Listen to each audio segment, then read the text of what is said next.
It's great to be here this morning to talk about what I think is an important topic. The first comment I'd like to make is that I think this session is somewhat unique in this whole program, and that we have this wonderful conference that's talking about, of course, the global reach of Montana and the connections especially towards Asia. And yet, we're talking about an industry that's of huge importance to Montanans, both those involved in the industry and those affected by the industry. And we're not really hearing much about how Montanans who live and work here feel about some of the big changes that have already occurred and some of the changes which many of the experts are talking about are about to occur. So I think it's an important question. I also think it's a rather daunting task, quite frankly. Even though we're a not populous state, there still are 1 million of us here. And so to speak for how all Montanans feel about energy, when there's 3 of us here, that's only, 999,997 left to go after you hear from the 3 of us. I think I am an economist, and economists are not known for their expertise in survey research, although I do work at a survey research center. And I think a lot of, for economists, a lot of opinions and how people feel about energy comes through not just by what they tell pollsters, but also by how they act. And so I'd like to make a few comments about that as well. And then the whole topic of energy is so broad. It's very difficult when you talk about the traditional forms of energy, and even within the traditional forms of energy, coal, oil, gas, even hydro have completely different connotations, in terms of how they use land, how they impact other things that Montanans like to do, both for recreation and for a living. Energy production is, of course, a big employer, and it's a source of profits and returns for out-of-state and international investors in Montana. And, of course, we're all consumers of energy, as we know. So there's lots of different perspectives one could take on this. And so I just want to say that I'm sure it'll be no surprise to any of you that when we get done with this panel, there'll be probably more questions than answers about how Montanans feel about energy. But I think we can get started here in terms of framing the questions. So I want to say that energy investment is largely a private sector activity. Certainly we just heard from the previous panel, especially talking about railroads as being a private sector funded part of our transportation network. And it's maybe not a popular thing to say, but I think it's going to be a realistic thing to say that we have a capitalist system in this economy, and it's really dollars that vote on a lot of things.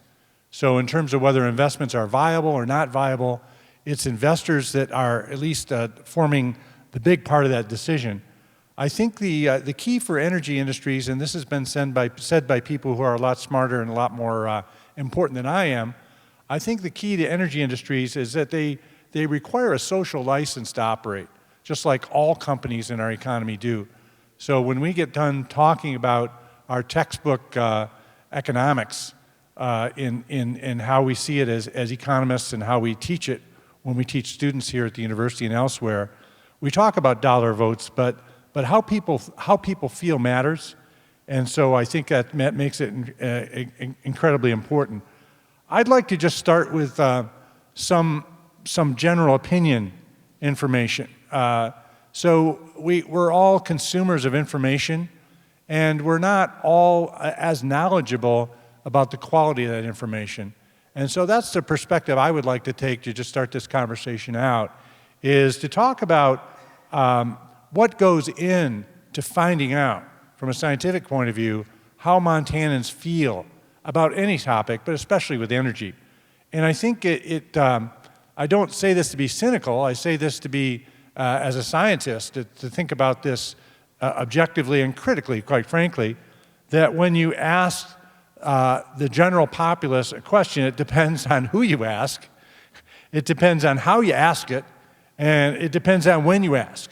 So some of the data that comes out that purports, and in many cases very, very arguably does a very good job of encompassing how the general public feels about something, you need, as a critical audience on such an important question as energy is, to appreciate those concerns I just laid out.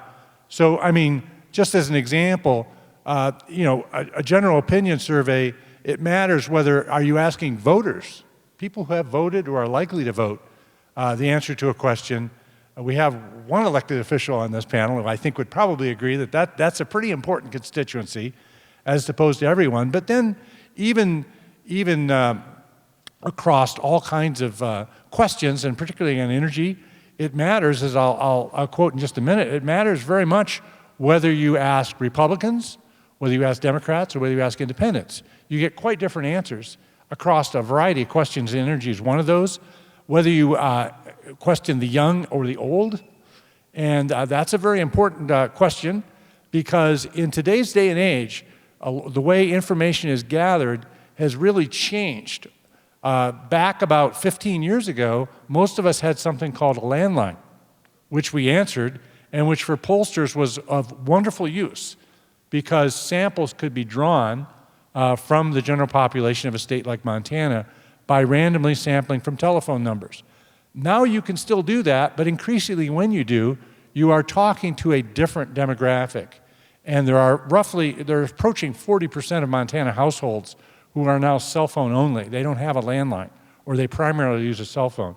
So a telephone-based survey is going to overrepresent people who are older, people who are retired, or people who have less cell coverage, which sadly in Montana includes myself.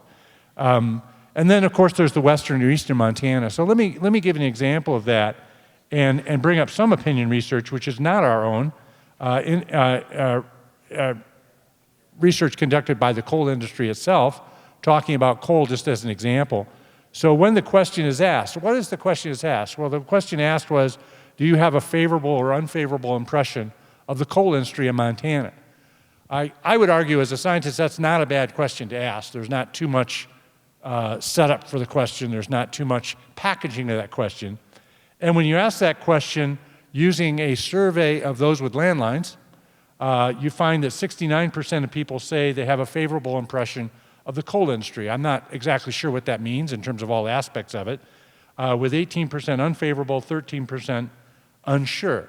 Now, I quote that not because that's the truth, but I quote that as an example of how different answers you can get to that question are when you look around. So, for example, when you ask younger people, you find that only 62% of younger people have a favorable impression, so that's lower than the overall population. Working age tends to be higher. Tends to be higher among men, lower among women. I'm not sure of all the answers to why these questions are, but that's certainly something you find out. Here's a very important difference. When you ask Republicans the question, and this is carried out not by us, but carried out by the coal industry itself, when you ask Republicans, those who have identified themselves as being registered to vote as Republican voters, you find 82% have a favorable impression. Democrats, 54%, with independents, 66%, somewhere in the middle. So that's quite a big difference. When you ask people around different parts of the state, when you get nearer to the coal country in the southeastern part of the state, you get a higher favorability rating. And when you get to southwest or northwest, you get somewhat smaller. So I bring this up not because it's an exhaustive look at how Montanans feel about energy in particular, because this energy broadly, because of course this is just one question, but I think it matters a great deal how you ask the question, and it matters who you ask. So who you ask is pretty clear from some of that data I've given. Let me throw out a few other examples where it matters how you ask a question. So, for example, when you ask the question, should Montana coal be left in the ground, or should it be mined to provide high-paying jobs to thousands of Montanans? You might unsurprisingly find that kind of connection, which is made, and this in the polling business is called push polling. Now, in other words, you're allegedly asking a question, but you're really trying to solidify a line of logic that you will hope perhaps will support a position. So when you find that, then you get a higher response than you would if you were to ask a question. And by the way, both these questions were posed, not by us, but by those in the polling business. An alternative question would be, should Montana coal be left in the ground, or should it be put on trains and exported to China? So that's a different kind of connection that's made, and it matters a great deal. So in the modern world of policy debates, the objective of finding out how Montanans feel about an issue, in this case energy, or more specifically for these particular examples, coal, it matters a great deal how the question is asked, and as a consumer of this kind of information, you would be wise to ask that question to try to form the appropriate conclusion in terms of how that particular information informs whatever question you're looking at. Let me talk a little bit about what our own center does, because in our own center, I feel, and of course we probably all feel that way about what we do, we feel like we're pretty good stewards of this kind of information, and we try to elicit information as opposed to trying to push a particular point of view. And so our own research center has not regularly conducted statewide surveys of how Montanans feel about energy. I wish we had, then I had some wonderful information to give you. We have done a number of statewide surveys on special topics that get onto energy. We've done regional and local surveys to talk about issues which tangentially relate to energy in different portions of the state. And we've also done a number of focus groups. We've done focus groups of the general population, and we've more recently done some focus groups of what I'll call energy stakeholders.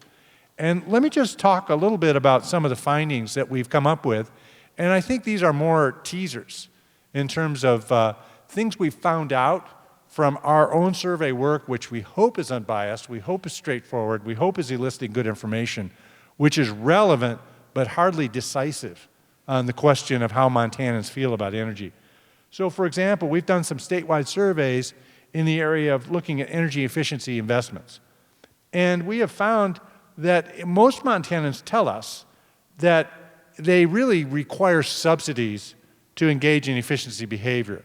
So when asked how they feel about energy efficiency, they think it's good, they think it's a winning proposition, but when asked how they themselves would behave, those in specialized industries like agriculture and transportation, to even things like efficiency improvements in the home, the presence of subsidies ends up being very, very important to promote energy efficiency behavior. An example of that, for example, is the recurring question about passenger rail service in Montana. And it turns out that our survey work has shown that those who like passenger rail won't take passenger rail unless it's priced significantly below cost. And that's just an example of many kinds of findings that we found relating to that, that get at some of the energy issues that are felt by the general populace. Let me give you another teaser in terms of local findings. So we have conducted survey work for communities across Montana, some of those communities in the oil patch, and we have surveyed the major oil-producing county in Montana, which is Richland County. And we recently did a pretty extensive survey of the quality of life in Richland County, what kinds of things people valued in the county and so forth, and found that it was interesting that according to general surveys of the general population, the residents in those counties, which of course been impacted most directly by the scale of energy investment in recent years, nonetheless still report to us they enjoy a pretty high quality of life. And the general public surveys don't indicate the same degree of concern over issues like crime and congestion that come through in some other venues and some other events. Let me just close by talking about some of the more recent activities we've been undertaking in our research center that deal with what we call energy stakeholders. So we have recently embarked on a study which is still going on, which is an attempt to listen to people who we call stakeholders, people who have an important stake in energy development in our state. So this includes energy producers, the regulators, landowners, elected officials, and those concerned with economic development. So the objective here is to have a brand new chalkboard and to simply discover, not necessarily poll, but discover what are the opportunities and what are the challenges as seen from these different perspectives of energy development in Montana. And it's really just getting off the board, But it's rather interesting. I thought I would put some of these findings out there for other people to react to perhaps later on. And one of the big surprises, and of course there are surprises whenever you do this, but one of the surprises for us was just as part of setting the table for this process, and I think it's important to set the table for this discussion, was we just had as a kickoff question to get people thinking about the issue, we just asked some very broad questions about how Montanans and these different interest groups, how they felt about the economy as it is today. And we asked Montanans, these people in different stakeholder groups, how they felt about where the economy is in Montana. And I was quite surprised the number who expressed disappointment, who expressed the opinion, again, in a kind of a free-flowing network, any word they wanted to use, who described the Montana economy as stagnant, who described the problem where they felt that they had to take a pay cut to remain in Montana, to enjoy the natural beauty of our state, to enjoy the wonderful working environment, the great place to raise a family, et cetera. But in terms of their own economic livelihood, I was surprised how many told us that they wished it were better. And I think, quite frankly, you have to be prepared to take it as it is when it comes to these focus groups. And I think when it came to the energy producers in particular who have the opportunity to operate in any state they want, they rated the business climate in our state as really below average or even poor in terms of their reaction to what it was like to sink investment dollars in the state of Montana as opposed to other states. So this is hardly a complete or exhaustive look at how Montanans feel about energy. It's only from different points of view. This research is still incomplete, but I thought it was a good data point for perhaps the audience or others on the panel to react to. So with that, I'll close, James, and turn it back to you, and hope I didn't go wildly over it. Thank you. And we'll go to Jim. Thank you. Morning. I have a little different point of view than Pat does about Montanans and their views on energy. I work for, of course, the Montana Environmental Information Center, which is a citizen grassroots organization, 42 years old, that is concerned about, of course, the Montana Constitution's right to a clean and healthful environment, other important environmental requirements in the state constitution. We are concerned about, of course, air and water and soil. And we have roughly 5,000 members.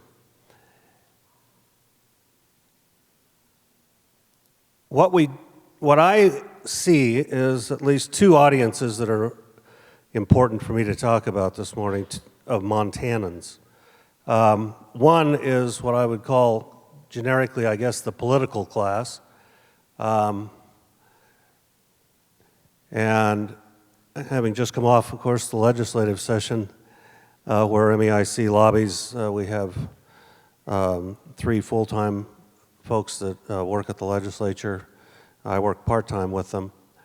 I would say what we have is a clinical problem, and that is we have addiction and we have denial. We have addiction to coal. The coal severance tax and the trust fund revenues that come from it permeate our state budget. The ability to bond with sub-trusts within the trust for a variety of purposes, local infrastructure through the TSEP program, it's the Treasure State Endowment Program, also the regional water system endowment to help raise funds for central, north central, and eastern Montana water systems. And then, of course, the funds that run directly into the state budget have created a situation where Montana elected officials, at least legislators and statewide elected officials, of course you heard the Attorney General here this morning in this camp, is that they are now in denial about what the future of coal is. The markets are not favorable for coal. The Otter Creek Tract proposal for this massive mine in southeast Montana on a major tributary of the Tongue River, the company that acquired those rights, Arch Coal's stock has been, you know, I don't know, 85 cents to $1.10 for several months now. The company is in big trouble. The financial markets are all sending signals that we should not, that at least Arch Coal should not be a target of investment. We have to accept, at least from my point of view, this reality that we are addicted and we are in denial, and that we have to get beyond those. We have to think of them as sort of medical in the same framework I do as medical or psychological challenges and problems. Because we are, in fact, destroying our climate. Global warming is real and it's fast. We live in, of course, the state with Glacier National Park. Several years ago, we did a little focus group with kids, junior high school level or middle school level kids in Helena, to think about ways we might rename Glacier National Park. And the winner, bar none, was a young woman who came up with the new name, Gone to the Sun National Park. These things are happening. Agriculture is beginning to really feel it. Of course, silviculture, forest fires, other things, that these conditions that we are experiencing are real. Just as the effects of addiction are real, and the consequences of denial exacerbate them. It is, I think, refreshing, however, to see that in this immediately adjourned legislature, that the coal industry's #1 bill, which was Senate Bill 402, which was an attempt to simply force Puget Sound Energy to keep running coal strip units 1 and 2, regardless of any economic conditions or other business decisions the company may need to make, died in the legislature. It died with maybe the most bipartisan opposition, bipartisan vote in the session, with 30 Republicans and 27 Democrats uniting to oppose it in the House and defeat it. There was an all-out effort to pass that bill. I think that to the degree that the legislature reflects Montana opinion, this is good news for us. But the fact that that bill made it as far as it did is concerning. That said, and that's very good news, of course, in our view. There has been some important public opinion research done called polling about how do Montanans feel about energy in various contexts. The Colorado College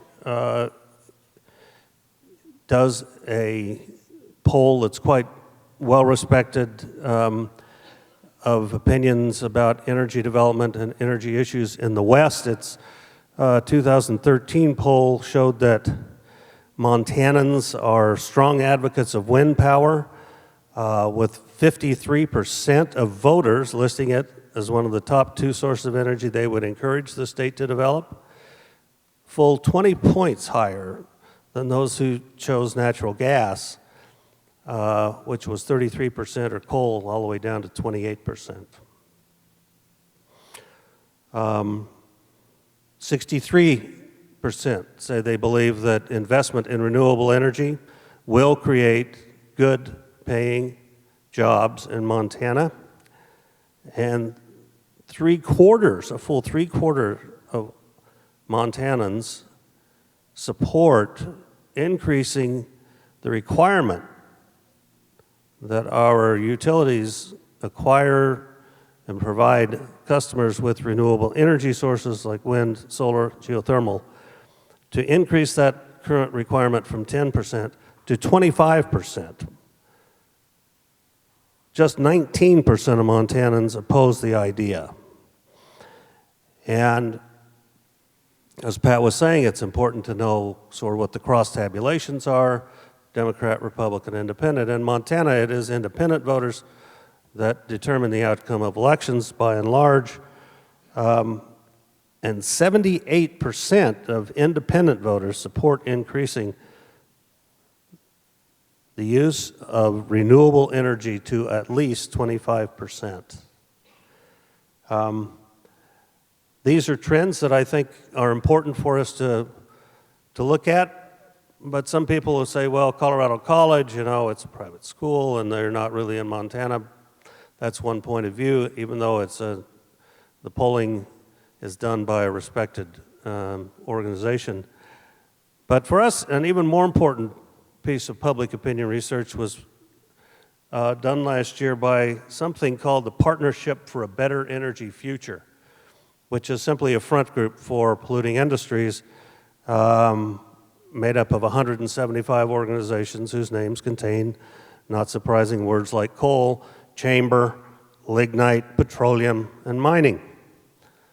Now, this poll used a number of what I call message testing questions. Pat calls them push poll questions. But even with the bias in this poll, only 21% of Montanans said the U.S. should not act to address climate change. 70% said the U.S. should act to address climate change and act in partnership with other nations to do so. This poll also asked a question about rationing. Do you oppose the Obama administration and EPA's proposal to require power plants to clean up and produce far less carbon dioxide? Over half of Montanans are willing to pay more for energy each month, even if the EPA's carbon pollution rules only reduce global carbon pollution by 1.5%. The industry's line is, it's de minimis, doesn't mean anything, would you pay to do this? And over half of Montanans said, yes, we'll pay. Half of Montanans don't care about energy rationing or are willing to ration energy if necessary during times of extreme weather events in order to address climate change. And over half of Montanans either don't care or are willing to pay $130 more per year in energy costs if that's the result of the EPA's proposal to reduce carbon pollution from power plants. This isn't a poll that we did at MEIC. This is a poll done by those who oppose climate controls, climate pollution controls, and regulations. I think this is very good news. Montanans care about, are aware of, and want action on the effects of burning fossil fuels, especially coal. We cannot continue to be dependent on coal. The world can't be, and Montana can't be. As many of you maybe are aware, or I hope you are, that Arch Coal is a very good indicator of the direction this is going. Just now 2 months ago, chose to terminate its proposed lease for several hundred, well, let's say it was 2.3 billion tons of coal in the northern reaches of Montana, or of the Wyoming coal fields in the Powder River Basin. Transportation, of course, is one of the important issues we work on at MEIC.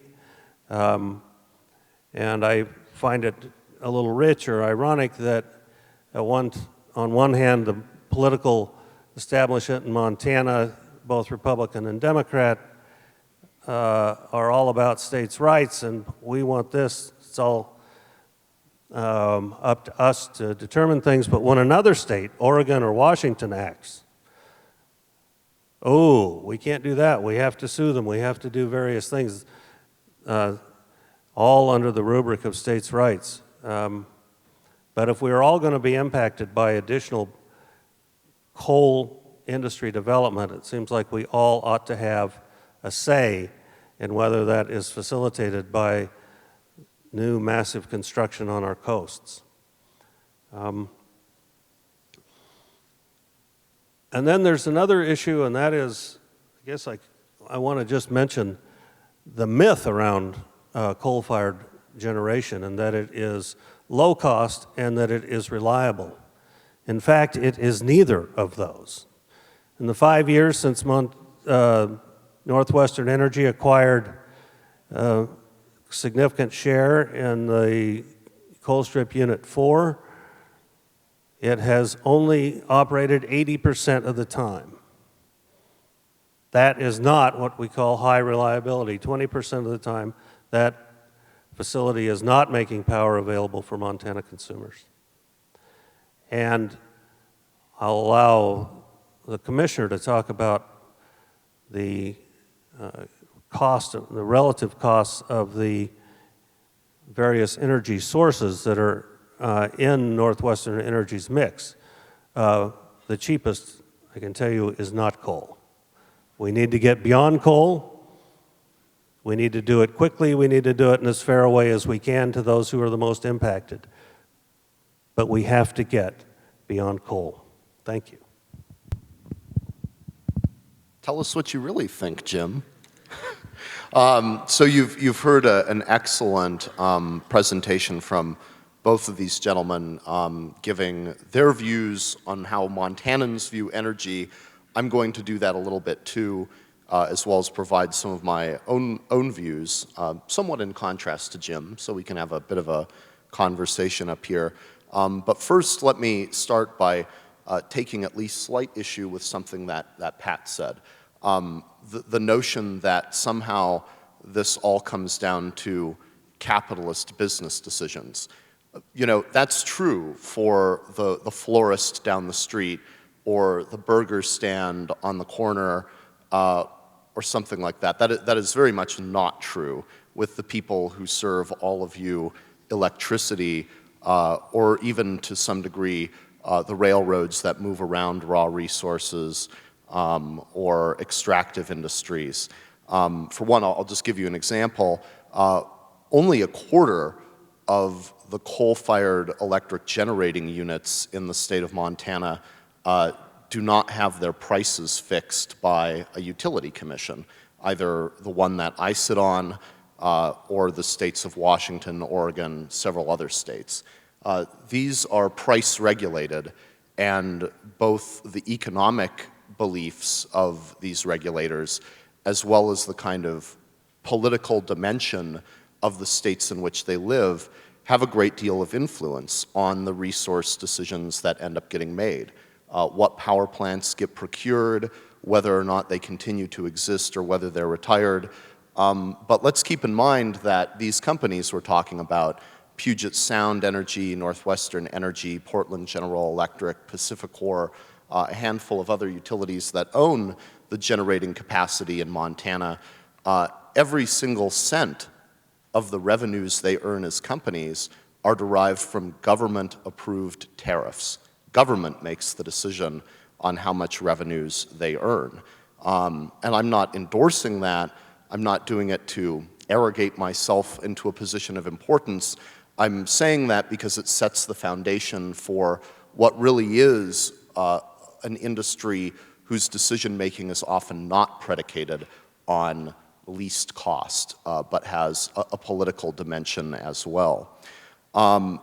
Even if you were to get somehow government regulators out of the business of deciding procurement decisions and the price that retail customers paid for their electricity, you wouldn't completely avoid or even avoid by a majority of times government decision-making in the way it affects these industries. A good example is what Jim points out, the notion of pollutants. Obviously, mercury, arsenic, carbon dioxide, particulate matter, all of these have a cost when they're emitted by power plants. But they only have a price. People are only paying for them when a court of law or a government regulator at the state or federal level comes down and decrees that a price be paid for them through some kind of abatement measure or an explicit price on carbon, like, for instance, the state of California has arrived at. So that, too, is a way in which government is involved. The pricing of things that are not really the commodity itself, where a price sometimes can be arrived at through the basic trends of supply and demand, but a consideration of what price of an externality should be considered as a part of the commodity's production. Permitting has a big impact on what does and doesn't get built in the United States. One of the reasons why coal stocks are in the tank today is that any new coal mine in the United States in all likelihood will not be supplying coal to electric generating units located within the United States. And that's for the simple reason that the Environmental Protection Agency, under Section 111B, has decided to regulate new sources of carbon dioxide emissions from the electric power sector. And the EPA has decided that the acceptable pounds per megawatt hour emission rate limit is one which is lower than what a coal plant emits. In other words, the EPA, using a relatively obscure provision of the Clean Air Act, has all of a sudden decided that no new coal plants can even be permitted in the United States. And even if you were going to have a genuinely free market type of free-for-all, and you put aside permitting, you put aside the pricing of pollutants, you got rid of the regulatory structure where utility commissions are deciding the price of consumers' retail rates, you would nonetheless have to consider the product definition. I mean, granted, an electron is an electron is an electron, but the electricity sector is much more than that. It trades on concepts like capacity, frequency response, black start capability, voltage support. All of these are product definitions of things you can buy and sell in a government-defined and regulated market at the wholesale level. And so even if you don't have government regulators setting the price of these things or considering the externalities of these things, there still needs to be common product definitions. You know, what does grade A wheat mean? The same thing applies to the electricity sector, and that's why it's really not true to call any part of this really part of the truly capitalist system on which many, many retail industries in the United States are based. This is an industry that is shot through with government interference, some of it warranted and some of it not. Now, why does that matter? It matters, I think, for two reasons. First, it means that nostalgia, emotion, politics play huge roles in the resource decisions that people make, and on both sides of the issue. Senate Bill 402, which Jim referred to, is a terrible piece of legislation. It would have, contrary to whatever decision utility commissions in other states made, and whatever the underlying economics of power plants may have been, I think they're quite favorable, but let's put that to the side. Those plants' economics are favorable. I'm not going to address Colstrip Unit 4 because Jim's organization has graciously intervened in a proceeding in front of me, and I really don't want to get in trouble by opining on it. But nonetheless, Senate Bill 402, you know, is really built on a kind of protectionist sentiment, one that most Montanans probably would regard as valid, to protect workers who may be out of a job if certain units at Colstrip close, to protect the county, Rosebud County, that is heavily reliant on these power plants. But in doing so, it's a blunt instrument. Senate Bill 402, if none of you followed it, is simply something that says you can't close down this coal plant in the next 10 years, and if you do, we're really going to smack you with a bunch of punitive impact fees. Beyond being a bad legislative idea, it's probably unconstitutional as well. But it's, let me tell you, it would be hard not to defend a piece of legislation like that. It would be hard not to commiserate with the many, many people, say in western Montana, who are out of jobs because of the wood products industry, by resort to pointing to political decision-making on the other side of the fence.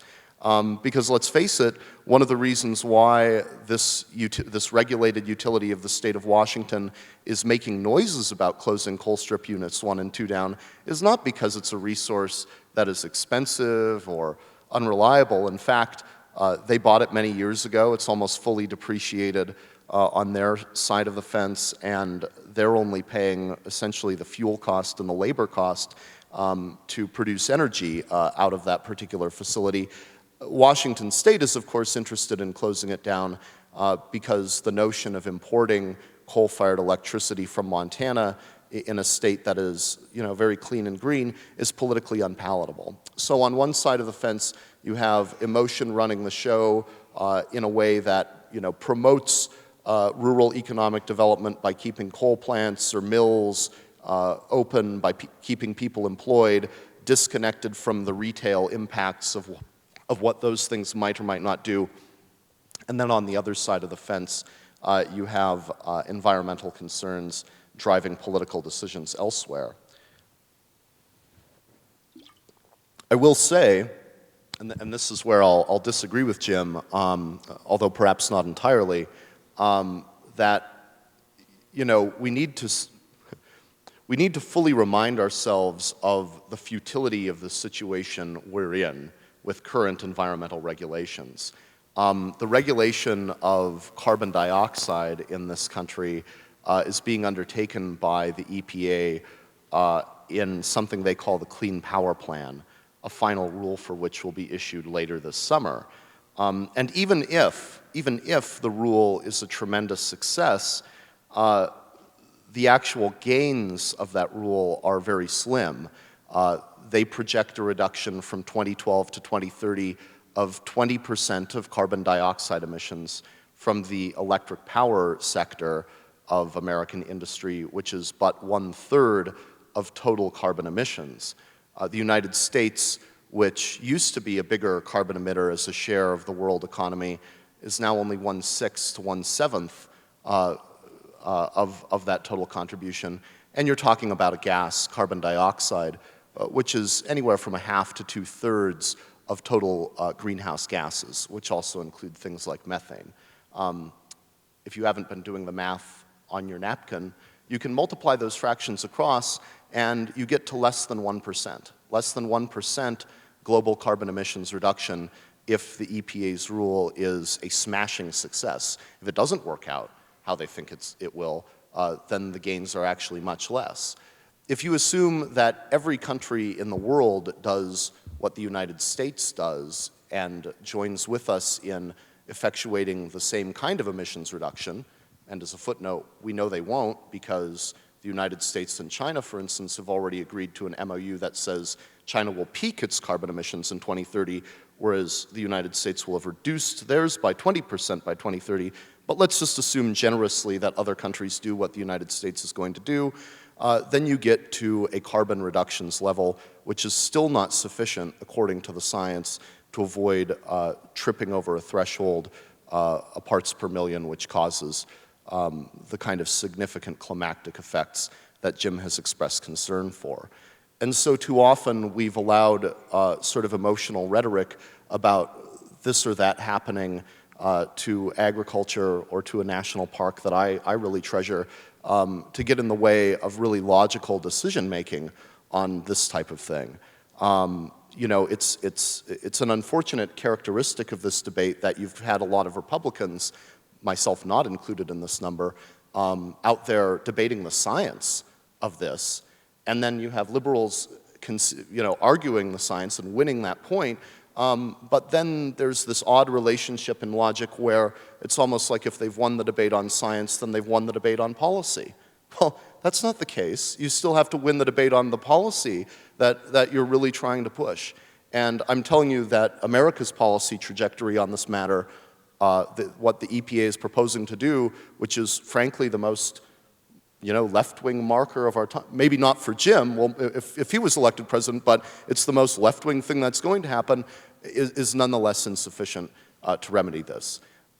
What do? It's an intractable problem of geopolitics, and I wish every dollar that was going to be spent on complying with this largely dysfunctional EPA rule would instead be spent on research and development and the adaptation that we'll all have to engage in to get through this.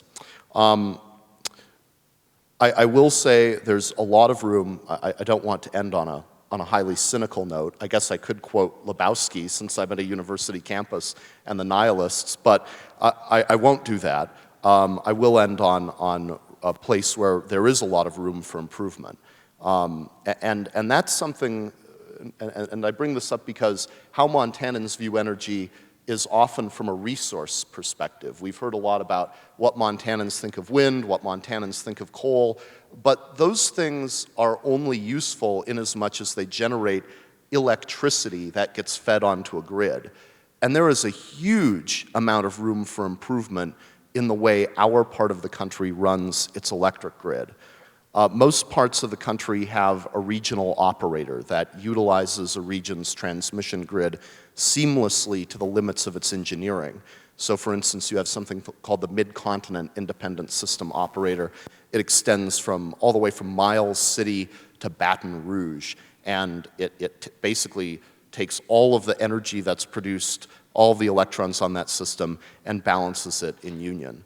The West, on the other hand, stretching from basically the western, about where we are here, a little bit east, all the way to the West Coast, has 38 of these so-called balancing authorities, as opposed to the one unified grid that stretches from eastern Montana to Louisiana. And each of those 38 is responsible for getting the right balance of supply and demand to work. So I guess in comparison to what I regard as a seamlessly integrated free trade zone of electricity in many of the eastern parts of this country, the western United States is more like feudal Europe, with each principality exacting its own toll. This raises costs to consumers, it makes integrating renewables way more difficult, and it deprives the government regulators and all of the citizens that use electricity of the real kind of price transparency that they would benefit from in a more fluid and integrated marketplace. So I bring that up because you've probably never heard that before, and yet fixing that is the single most important thing we could do to actually get more renewables on the system, make our grid cleaner and greener, and lower costs to consumers at the same time. But it's something that's so in the weeds that it doesn't even rise to the level of how anyone views energy in Montana, unfortunately. With that, I'll leave it there, and I look forward to some exciting Q&A. Thank you. I guess since we don't have any questions, I'll start with my own. And that's kind of an interesting point where you ended, and it was one of the questions I had that maybe all of you can address. Jim said that overwhelmingly 60 to 70% of Montanans viewed wind power favorably. Pat suggests that subsidies are necessary to incentivize that. You suggest that part of the problem is we don't have a coordinated system. We learned yesterday at a panel that Montana is the state number 3 in wind resources, but in the 20s in use. So how do we develop that industry? How do we maximize that resource that Montanans clearly want and we have available?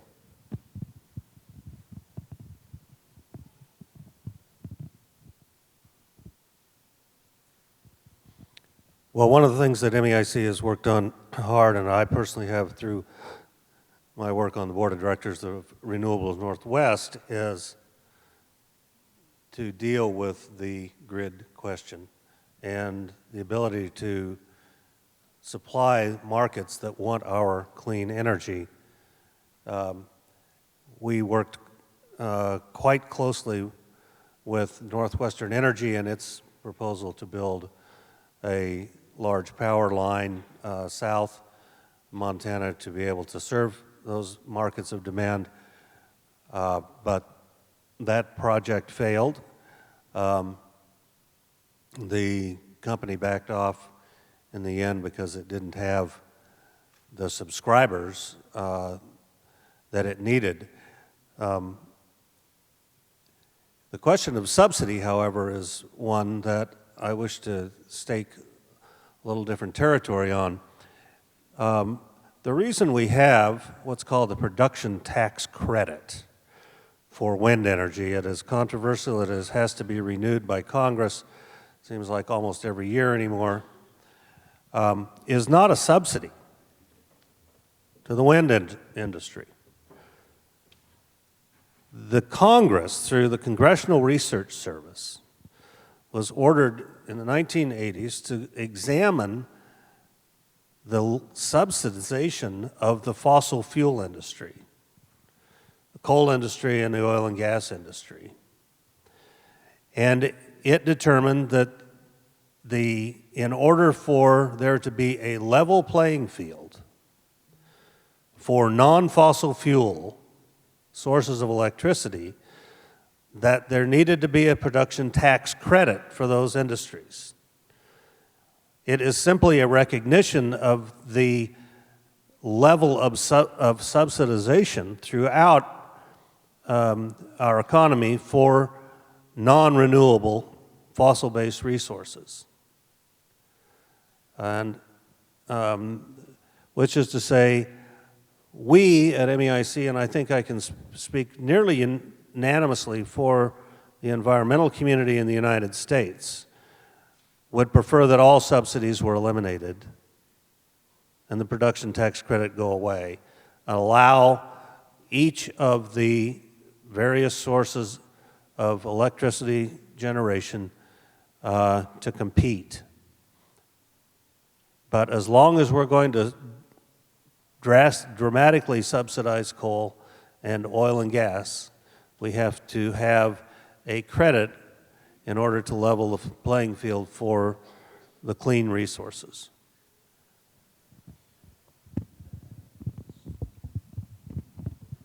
That's a great question, and it's something a lot of people in Montana have spent really a huge amount of time thinking about.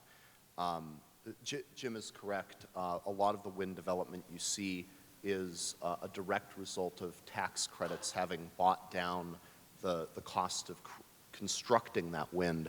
The production tax credit, how it works is that it provides over the first 10 years of a wind facility's life a tax credit which is today $23 per megawatt hour. And that's a substantial buy down of the cost. There's one other way in which wind and renewables have been developed in states, and that's not through federal tax policy, it's through state renewable portfolio standards that specify that a percentage of a utility's retail load, retail customer demand, has to be made up of whatever the state happens to define as renewable. Now, the problem with these laws are sort of, you know, you live by the subsidy, you live by the government policy, you die by the subsidy, you die by the government policy. And for a long time, it looked like Montana was going to be able to develop a lot of wind to supply customers in the western state with the greatest demand, California. And then all of a sudden, California realized, holy cow, we passed this law that says California utilities need to build renewables, but they're doing it outside of our state. And by gosh, if we're going to do a law, we can't just satisfy the environmentalists, we need to satisfy the unions, the local counties, the landowners, everyone else who has skin in this great game of log rolling, which then becomes a renewable portfolio standard. I mean, even Montana's, the formal title of the bill is something called the Rural Economic Development Act. and renewable energy. Renewable energy, in other words, comes second to rural economic development in Montana's RPS. And I guess it's just worth asking, given the fact that it's policy that's creating these energy resources, what is the point of the policy? Is it to win the war against climate change? Is it to benefit unions with prevailing wage jobs? Is it all the above? But there are so many mixed messages baked into these policies, including, frankly, what's even the definition of a renewable resource? You can burn in Montana creosote-soaked railroad ties, and it's considered renewable. In other states, you can burn like chicken waste, and it's considered renewable. Some states say hydro's renewable, some states don't. It's a completely balkanized definition, and all of these state acts are marked by utter local protectionism. Now, there are places in the country, and this comes back to ways in which you can modernize the grid and make it more efficient and make these decisions more rational. You know, in Texas is a good example. Texas looked at where its greatest wind resources were. It identified that it would be overall lowest cost to consumers if you built a transmission line up to the panhandle of Texas to open up those wind resources that it would otherwise not have connectivity with the large customer populations of the state, and they got it done. They built those transmission lines, and now Texas has like $15, $20 per megawatt hour average cost wind electricity, which is pretty low. There, though, it required a conscious recognition on the part of the government of Texas that transmission lines should be things like interstate highways. And that's how they got built, essentially. Here, we don't really yet regard electric transmission in that same way. But if you had a more integrated grid, a more regional grid, I think you might be able to start thinking in that direction.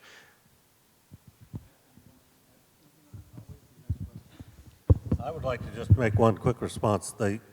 One of the reasons that we have a renewable portfolio standard is, from our view, a failure of the Public Service Commission to properly send the right signals to the regulated utilities to, in fact, build the least cost resources to serve Montana consumers, or to acquire the least cost resources through efficiency and conservation measures. And I think there are different models of how this could be done.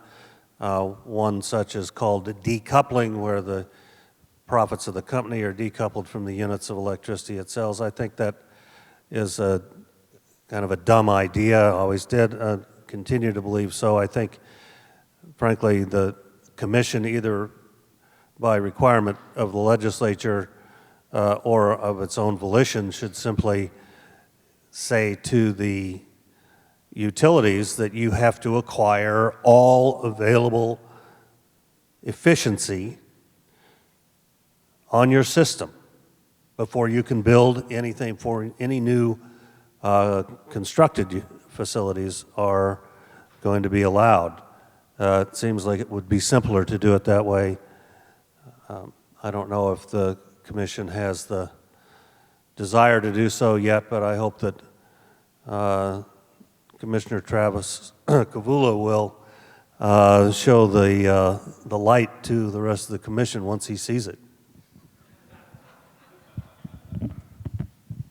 So this question follows on the theme where we just ended. If Montana state government was to get serious about facilitating the state's transition to a post-fossil fuel economy, what legislative action would be the most helpful?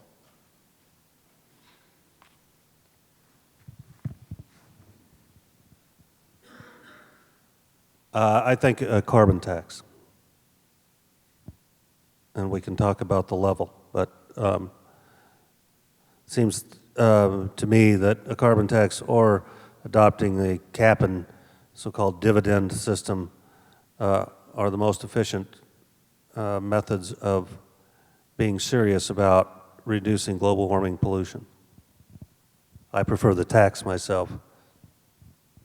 Yeah, I mean, it depends how much the questioner wants to pay. I mean, if the goal is to get to no carbon, period end with no kind of cost cap or economic constraint, you can do it one of two ways. You can price carbon and let the market figure out which is the most economically efficient solution. But if you're going to be doing it by a state law, do you really think legislators are going to go along with a tax or a cap and trade scheme that doesn't give them the ability to play in the sandbox and ordain solutions they view as politically favorable to their constituencies?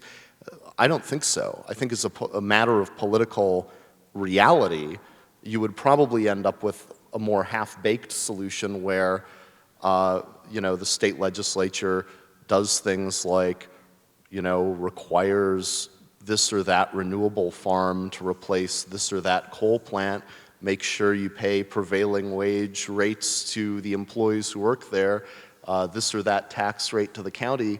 It's this pernicious type of rent seeking that characterizes all energy policy decisions from state legislatures practically. And that's why I don't have a heck of a lot of faith in those institutions to make the right decisions.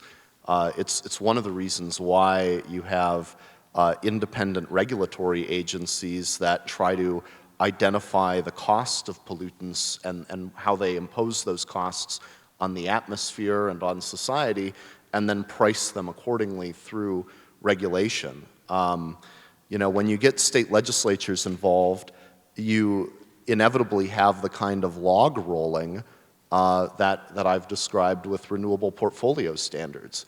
And as often as not, it results in a highly inefficient outcome from an economic perspective, even if one agrees, and I don't necessarily, to the underlying motivation. Thank you both.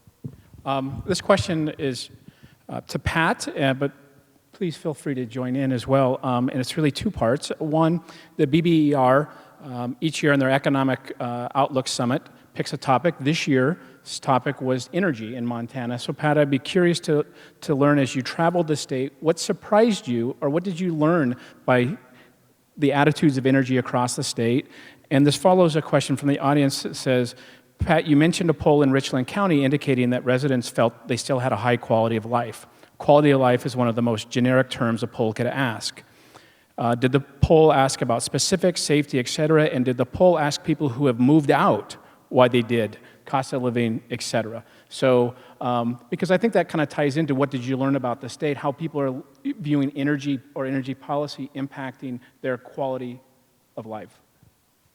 Well, thank you. I think one thing we learned that I think is pretty clear to anyone that's traveled throughout the state, and I know most people in this room, many have, is that we're politically one state in terms of boundaries, but we're really several different distinct states. And I made that comment in regard to the polling results. Different questions are posed in different ways, and all the comments about the last legislative session bear that out as well, in terms of the various bills and so forth that have been mentioned, really underscore the fact that we're very, very different across the state. And energy is one good example of that. And since our theme was energy, we learned just a couple of things I'll tell you. One is that I think, quite frankly, in the western part of the state, I don't think our energy literacy is very high. So I don't think we have a good appreciation in the western part of the state of the scale of the challenges that are out there to be met, whether they're challenges relating to environmental policy, whether they're challenges relating to the cost of energy or the transport of energy, the scale of the challenge out there and the capacity of the solutions that are being offered to meet those challenges. So I think that's certainly one thing we noticed. And then when you go to the eastern part of the state, the everything does change quite a bit. It's kind of interesting, the University of Montana, which I'm very proud to be associated with, happens to be in the western part of the state, and we always go to Sydney and Richland County, always every other year, and it's always during a legislative session. So people in the eastern part of the state do notice the proposals made by western legislatures to do different things with revenues that are derived from, in many cases, activities in the east. So I guess that's one really broad answer. The other thing I can say about the local results in Richland County, first off, what I tried to impress in my presentation was that you have to have a degree of humility and even skepticism when it comes to polling results, and that includes our own. So the first thing is, well, when was the poll conducted? And the poll was conducted in 2007, which was a pretty big year for oil production in Montana, but certainly not the big year for the Bakken. We're still in the future.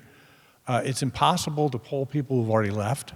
That's certainly true, and that's a very valid criticism of any. It's impossible for a business to poll the people who didn't buy your product unless you do a lot of work.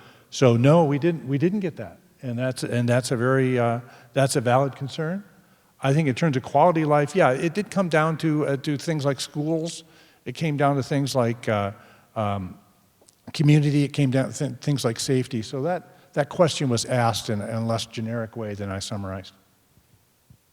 Any comment from either of you on that? Well, I do. It's not in my resume that you had. I grew up in an oil-rich community that was subject to the boom and bust economics and pressures that we find up in the Bakken now. I grew up in the Uinta Basin in northeastern Utah, and I was a businessman there in the 1970s before I moved to Montana. And I have followed closely the effects of the bust that occurred after I left, and now the big boom that is going on there. And the only reason I ever go there anymore is because I get to run, once in a while I get a permit to run the Green River down there. But the people that I have known all my life who live there, who believed their quality of life was enhanced, and things were getting better in the 1970s, find it an extremely unsatisfying place to live now after having gone through, some of them, 3 booms and busts with the oil industry. And it's a sociological phenomenon that has been studied a lot, sort of industrial sociology, what happens in communities and so forth. But I'm always cautious when I look at the kind of data that Pat is talking about from boom and bust communities, because you may build a big hospital, you may build brand new schools, you do all the things that, for example, have happened in Colstrip, but when that goes away, then the burden remains on those who can't move or who were there before and wish to stay, ranchers and others whose property taxes are unavoidably going to go up to provide the minimum services required for their community. So I think we need to be cautious when we look at satisfaction numbers in boom and bust communities. One quick note on that point as well. It really depends who you are in a lot of these counties. I represent that area of the state, the Montana Bakken, and I've traveled there often. If you're a small business owner, you're delighted. If you're a retiree on a fixed income, you're not. If you've got land rights and mineral rights and they haven't been separated, you're probably pretty happy. If you own the surface rights but don't own the underlying mineral rights that have been leased out, probably not so happy. One of the really odd things about oil and gas law in the United States is that we're one of the few maybe one of the only nations in the world that allows the split estate of surface rights and mineral rights by private parties.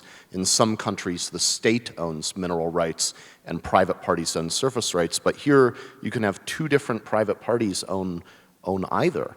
And that's not a bad system necessarily, but it creates a much greater bifurcation of the people who are satisfied and dissatisfied about oil development in places like Richland County.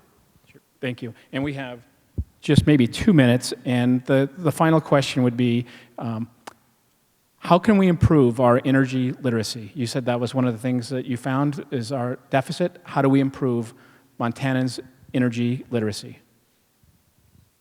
Well, I think a lot of it is what we're doing right here in the last couple of days. I think it's wonderful to, and thank you, President Engstrom, for supporting this conference. This has been a big part of this. I'm not sure what the answer to that question is. I know that, if I can tell one personal story, I took my kids to power plants so they knew where electricity came from. Because really, it starts there. It's really something that's really not known. We're blessed with an efficient, a reliable electricity grid, just for one example. And most people don't know where it comes from. And most people don't know the issues that are involved, let alone the fact that we have 38